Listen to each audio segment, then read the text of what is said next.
హక్కుల జాతీయ వేదిక ఎన్ఫీఆర్డి ఈరోజు మీడియా స్టేట్మెంట్ పేపర్ స్టేట్మెంట్ పెట్టడమైంది. ఏమనగా రేపు ఆదిలాబాద్లో నిర్వహించే మహిళా వికలాంగుల జాతీయ దినోత్సవం కాబట్టి అందుకోసము వేలాదిగా మంది వికలాంగుల మహిళలు తరలివచ్చి జయప్రదనం చేయాలని పిలిపిస్తున్నాము.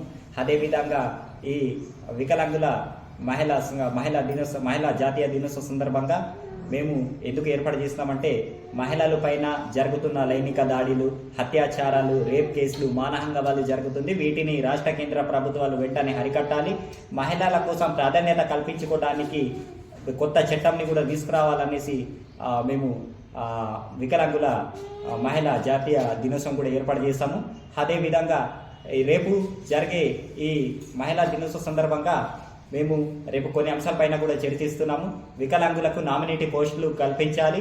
అదేవిధంగా 35 కిలోల అంత్యోదయ కార్డు, రైల్వే రవాణా సహకారాలు కూడా కల్పించాలి. అదేవిధంగా వెంటనే ఇవి కూడా వాటిని సమకూర్చాలనేసి కూడా మేము ప్రభుత్వానికి తెలియజేయడానికి కూడా ఈ అంశాలపైన చర్చలు కూడా జరిపిస్తాము.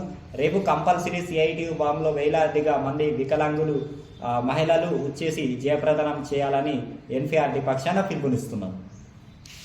ఓకే. అరికట్టాలి మహిళలపైన అత్యాచారాలను, అరికట్టాలి మహిళలపైన జరుగుతున్న అత్యాచారాలను, నెరవేర్చాలి వికలాంగుల ఐక్యత.